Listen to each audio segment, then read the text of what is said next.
शुक्लाम्बरधरं विष्णुं शशिवर्णं चतुर्भुजं प्रसन्नवदनं ध्यायेत् सर्वविघ्नोपशान्तये। यस्यद्विरदवक्त्राद्याः पारिषद्या परश्रुतं विघ्नं निघ्नन्ति सततं विश्वक्सेनं तमाश्रये। व्यासं वसिष्ठनप्तारं शक्तेः कपौत्रमकल्मषं पराशरात्मजं वन्दे शुकतातं तपोनिधिं। व्यासाय विष्णुरूपाय व्यासरूपाय विष्णवे नमो वै ब्रह्मनिधे वासिष्ठाय नमो नमः। अविकाराय शुद्धाय नित्याय परमात्मने सदैकरूपरूपाय विष्णवे सर्वजिष्णवे यस्य स्मरणमात्रेण जन्मसंसारबन्धनात् विमुच्यते। नमस्तस्मै विष्णवे प्रभविष्णवे। ॐ नमो विष्णवे प्रभविष्णवे। श्रीवैशम्पायन उवाच श्रुत्वा धर्मान् शेषेण पावनानि च सर्वशः युधिष्ठिरः शान्तनवं पुनरेवाभ्यभाषतः। युधिष्ठिरं उवाच किमेकं दैवतं लोके किं वाप्येकं परायणं स्तुवन्तः कमर्चन्तः प्राप्नुयुः मानवाः शुभं। को धर्म सर्वधर्माणां भवतः परमो मतः किं जपन्मुच्यते जन्तुः जन्मसंसारबन्धनात्। श्रीभीष्मं उवाच जगत्प्रभुं देवदेवम् अनन्तं पुरुषोत्तमं स्तुवन्नाम सहस्रेण पुरुषः सततोत्थितः तमेव चार्चयन् नित्यं भक्त्या पुरुषमव्ययं ध्यायन् स्तुवन् नमस्यंश्च यजमानः तमेव च। अनादिनिधनं विष्णुं सर्वलोकमहेश्वरं लोकाध्यक्षं स्तुवन् नित्यं सर्वदुःखातिगो भवेत्। ब्रह्मण्यं सर्वधर्मज्ञं लोकानां कीर्तिवर्धनं लोकनाथं महद्भूतं सर्वभूतभवोद्भवम् एष मे सर्वधर्माणां धर्मोऽधिकतमो मतः यद्भक्त्या पुण्डरीकाक्षं स्तवैरर्चेन्नरः सदा। परमं यो महत्तेजः परमं यो महत्तपः परमं यो महद्ब्रह्म परमं यः परायणं पवित्राणां पवित्रं यो मङ्गलानां च मङ्गलं दैवतं देवतानां च भूतानां यो व्ययः पिता यतः सर्वाणि भूतानि भवन्त्यादियुगागमे यस्मिंश्च प्रलयं यान्ति पुनरेव युगक्षमे तस्य लोकप्रधानस्य जगन्नाथस्य भूपते विष्णोर्नाम्नां सहस्रं मे शृणु पापभयापहं यानि नामानि गौणानि विख्यातानि महात्मनः ऋषिभिः परिगीतानि तानि वक्ष्यामि भूतये। ऋषिर्नाम्नां सहस्रस्य वेदव्यासो महामुनिः छन्दोऽनुष्टुप् तथा देवो भगवान् देवकीसुतः अमृतांशूद्भवो बीजं शक्तिर्देवकीनन्दनः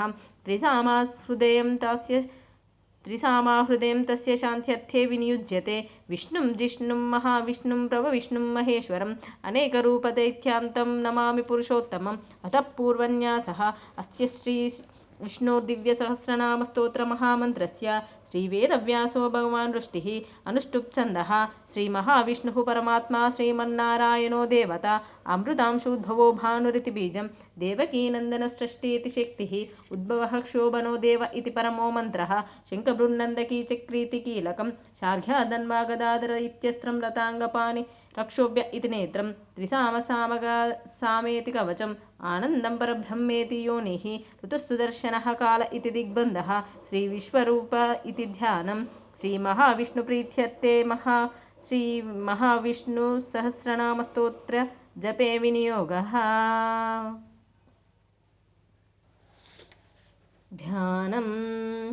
क्षीरोदन्वत्प्रदेशे शुचिमणिविलसतु सैकते मौक्तिकानां मालाक्लुप्तासनस्तः स्फटिकमणिनिभैः मौक्तिकैः मण्डिताङ्गः शुभ्रैरभ्रैरदभ्रै उपरि विरचितै मुक्तपीयूषवर्षैः आनन्दीः नः पुनीयात् हरिनलिनगदा शङ्खपाणिमुकुन्दः भूः पादौ यस्य नाभिः वियदसुरनिलः चन्द्रसूर्यौ च नेत्रे कर्णावाशा शिरोध्यौः मुखमपि दहनो यस्य वासोऽयमब्धिः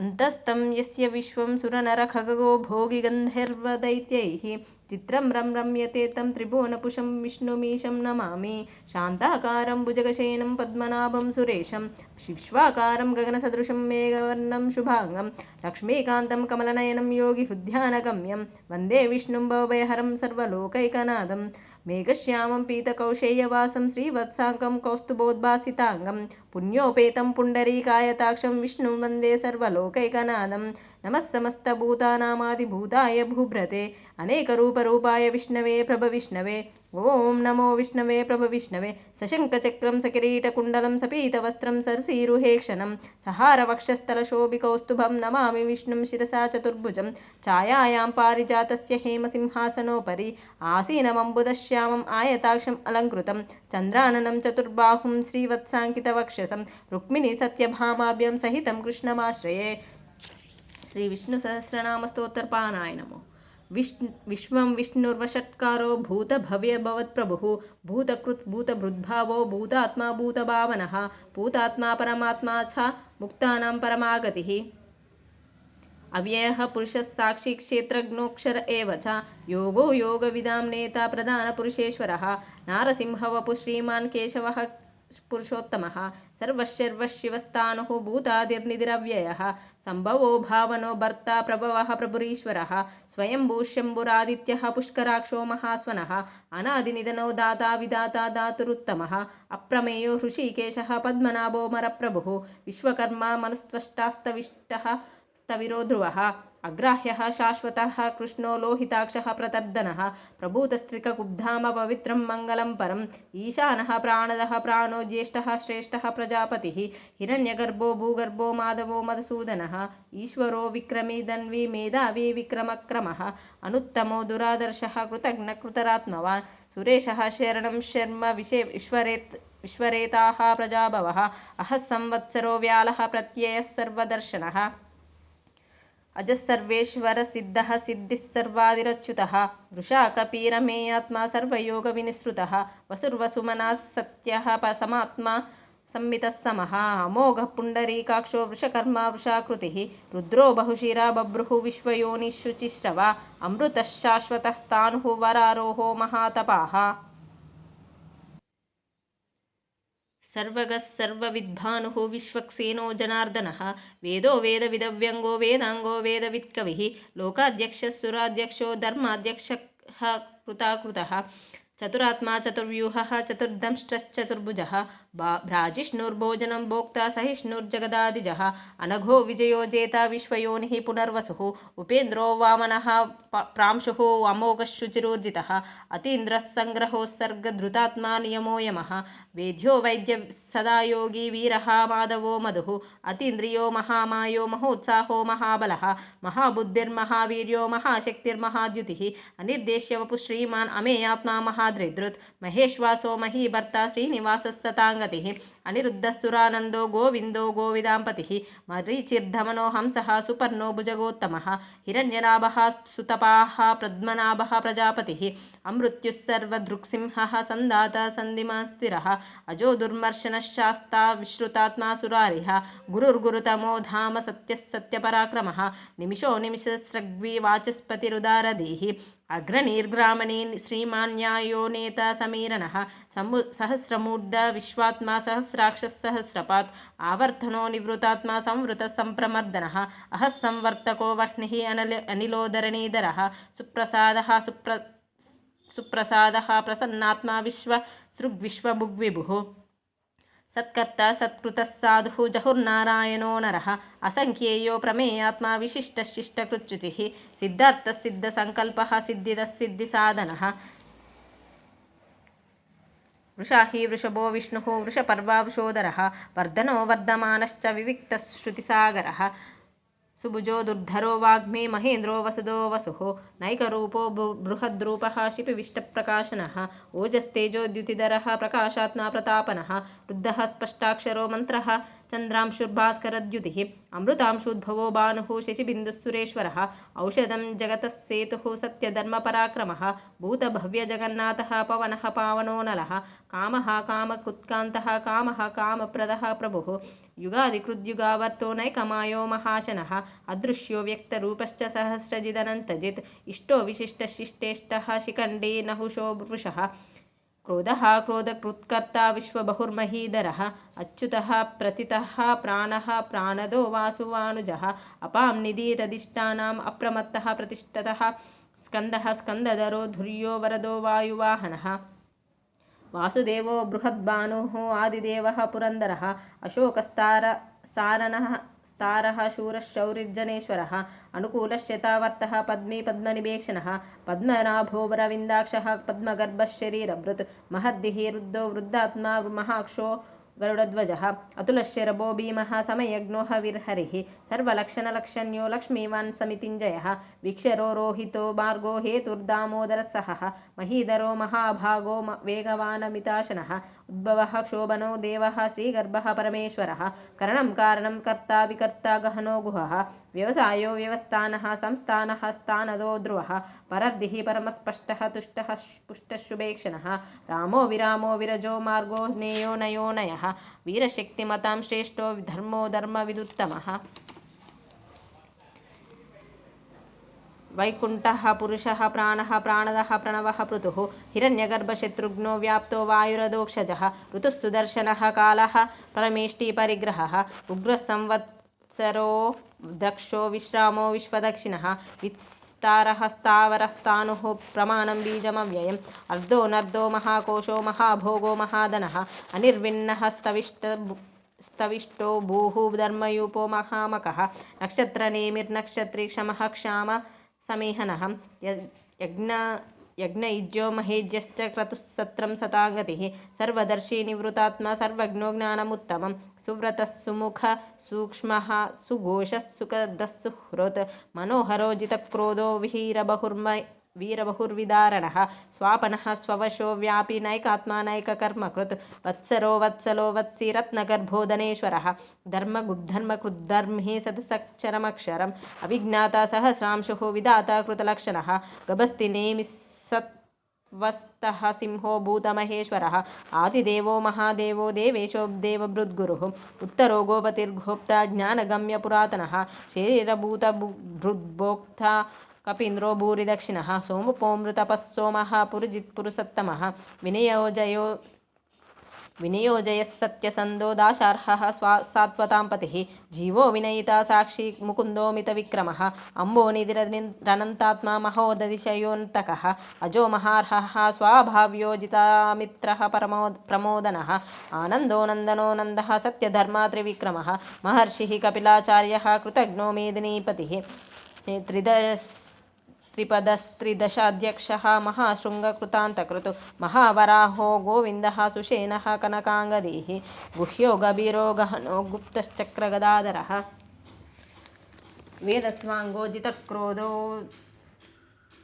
वेदस्वाङ्गो जितः कृष्णो दृढसङ्घर्षणोच्युतः वरुणो वारुणो वृक्षः पुष्कराक्षो महामनाः भगवान् भगः नन्दे वनमाले हलायुधः आदित्यो ज्योतिरादित्यः सहिष्णुर्गतिसत्तमः सुधन्वाखण्डपरशुः दारुणो द्रविणः प्रदः दिविस्पृक् सर्वदृग्व्यासो वाचस्पतिरयोनिजः त्रिसामासामगः सामनिर्वाणं भेषजं भिषक् संन्यासकृच्चमशान्तो निष्ठाशान्तिपरायणः शुभाङ्गशान्तिदस्रष्टा कुमुदः कुवलेशयः गोहितो गोपतिर्गोप्ता वृषभाक्षो वृषप्रियः अनिवर्ती निवृतात्मा संक्षेप्ता क्षेमकृच्छिवः श्रीवत्सवक्षाः श्रीवासः श्रीपतिः श्रीमतांवरः श्रीधः श्रीशः श्रीनिवासः श्रीनिधिः श्रीविभावनः श्रीधरः श्रीकरः श्रेयः श्रीमान् लोकत्रयाश्रयः स्वक्षस्वङ्गश्रितानन्दो नन्दिर्ज्योतिर्गणेश्वरः विजितात्मा विधेयात्मा सत्कीर्तिश्चिन्न संशयः उदीर्णः सर्वस्तश्चक्षुः अनीशः शाश्वतः स्थिरः भूषयो भूषणो भूतिः विशोकः शोकनाशनः अर्चिष्मानर्चितः कुम्भो विशुद्धात्मा विशोधनः कालनेमिनिः वीरः शौरिः शूरः शूरर्जनेश्वरः त्रिलोकात्मा त्रिलोकेशः केशवः केशिः हरिः कामदेवः कामपालः कामीकान्तकृतागमः अनिर्देश्य वपुः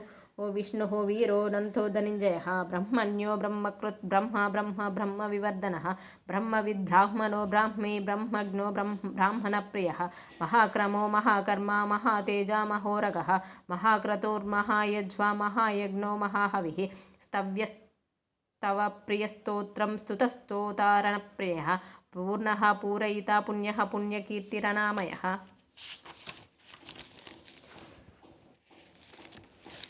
मनोजवस्तीर्धकरो वसुरेता वसुप्रदः वसुप्रदो वासुदेवो वसुर्वसुमना हविः सद्गतिः सत्कृतिः सत्ता सद्भूतिः सत्पारायणः शूरसेनो यदुश्रेष्ठः सन्निवासः सुयामुनः भूतवासो वासुदेवः सर्वासु निलयो नलः दर्पः दर्पदो दृप्तो दुर्धरो तापराजितः विश्वमूर्तिर्महामूर्तिः दीप्तमूर्तिरमूर्तिमान् अनेकमूर्तिरव्यक्तः श्रितमूर्तिश्शताननः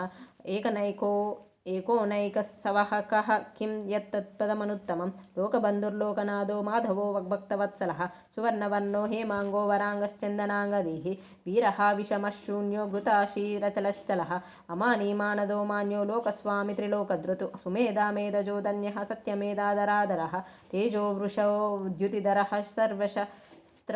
सर्वशस्त्रभृतां वरहः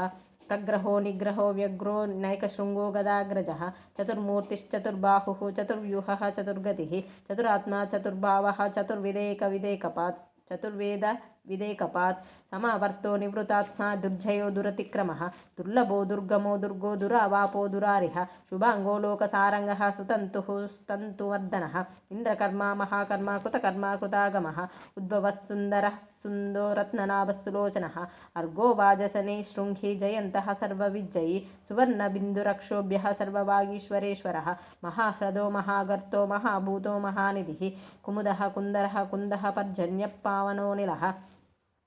अमृताशोऽमृत वपुः सर्वज्ञ सर्वतोमुखः सुलभः सुवृतः सिद्धः शत्रुतापनः न्यग्रोधोदुम्भरोऽश्वत्थः चाणूरान्ध्रनिषूदनः सहस्रार्चिः सप्तजिह्वा सप्तैता सप्तवाहनः अमूर्तिरनघोचिन्तो भयकृद्भयनाशनः अनुबृहत्कृशः स्थूलो गुणभृन्निर्घुनो महाः स्वास्थ्यः प्राग्वंशो वंशवर्धनः भारभृत्कथितो योगी योगीश सर्वकामदः आश्रमश्रमणः क्षामः सुपर्णो वायुवाहनः धनुर्धरो धनुर्वेदो दण्डो दमयितादमः अपराजितः सर्वसहो नियन्ता नियमो यमः सत्यवान् सात्विकः सत्यधर्मपरायणः अभिप्रायः प्रियार्होर्हः प्रियकृत्प्रीतिवर्धनः सहाय विहाय सगतिर्ज्योतिसुरुचिर्हुतभुग्विभुः रविर्विलोचन सूर्यः सवितारविलोचनः अनन्तो हुतभुग्भोक्ता सुखदो नैकदोऽग्रजः अनिर्विण्ण सदामर्षि लोकाधिष्ठानमद्भुतं सनातनतमः कपिलः कपिरव्ययः स्वस्तिदः स्वस्तिकृत् स्वस्ति स्वस्तिभुक् स्वस्ति दक्षिणः अरौद्रः कुण्डली चक्री विक्रम्यूर्जिता शासनः शब्दातिगशब्दसहः शिशिरशर्वरीकरः अक्रूरः पेशलो दक्षो दक्षिणः क्षमिनां वरहः विद्वत्तमो वीतभयः पुण्यश्रवणकीर्तनः उत्तारणो दुष्कृतिः पुण्यो दुःस्वप्ननाशनः वीरः रक्षणः सन्तो जीवनः पर्यवस्थितः अनन्तरूपोऽनन्तश्रीः जितमन्युर्भयापः चतुरश्रो गभीरात्मा विदिशो व्यादिशो दिशः अनादिर्भूर्भुवो लक्ष्मीः सुवीरो रुचिराङ्गदः जननो जनजन्मादिः भीमो भीमपराक्रमः आधारनिलयो धाता पुष्पहासः प्रजागरः उद्वगः सत्पथाचारः प्राणदः प्रणवः प्राणपणः प्रमाणं प्राणनिलयः प्राणधृत् प्राणजीवनः तत्त्वं तत्त्वविदेकात्मा जन्म मृत्युजरातिगः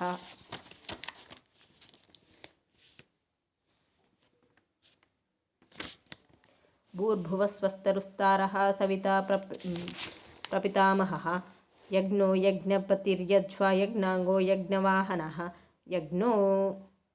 यज्ञभृत् यज्ञकृत् यज्ञी यज्ञभुक् यज्ञसाधनः यज्ञान्तकृत् यज्ञगुह्यमन्नमन्नाद एव च आत्मयोनिस्वयं जातो वैकानः सामगायनः देवकीनन्दनः स्रष्टा क्षितीशपापनाशनः शङ्खभृत् नन्दकी चक्री शार्घ्यधन्वा गदाधरः रताङ्गपाणिरक्षोभ्यः सर्वप्रहरणायुधः श्रीसर्वप्रहरणायुध ओं नमः इति वनमाली गदी शार्गी शङ्की चक्री च नन्दकी श्रीमन्नारायणो विष्णुः वासुदेवोऽभिरक्षतुः रताङ्गपाणिरक्षोभ्यः सर्वप्रहरणायुधः श्रीसर्वप्रहरणायुध ओं नमः इति वनमाली गदी शार्गी शङ्की चक्री च नन्दकी श्रीमन्नारायणो विष्णुः वासुदेवोऽभिरक्षतुः रताङ्गपाणिरक्षोभ्यः सर्वप्रहरणायुधः श्रीसर्वप्रहरणायुध ॐ नम इति वनमाली गदी शार्गी शङ्की चक्री च नन्दकी श्रीमन्नारायणो विष्णुः वासुदेवो विरक्षतुः।